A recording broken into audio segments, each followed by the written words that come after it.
जस्तै तिम्रो घरमा कसैले हिन्दू गएर तिम्रो बहिनीलाई यसरी बिहे गर्यो भने मान्छौ मान्छौ मान्छौ एक भन मान्छौ मान्दैन हैन।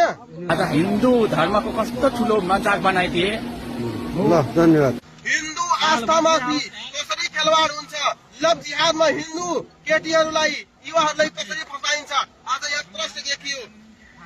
सुद्धोधन गाउँपालिका कपिल वस्तुका एकजना मुरफुटवा निवासी शकील मुसलमान भन्ने आफ्नो नाम सूर्य प्रजापति भनेर एकजना यहाँ बेलावा गाउँपालिकाका एकजना केटीलाई, एकजना बालिकालाई, एकजना युवतीलाई यिनले फसाएका छन्, लभ जिहाद गर्न कोसिस गरेका छन्। यहाँ सम्पूर्ण नातागोतालाई केही पनि थाहा छैन कि यो केटा मुस्लिम हो भनेर। आज मुस्लिमलाई कलङ्कित मात्र नगरी सम्पूर्ण हिन्दू आस्थामाथि यसले खेलवाड गरेको छ। हेर्नुहोस् त, दुला चाहिँ सजिएको छ। यो आज हिन्दू संस्कारसँग खेलवाड गर्दैछ।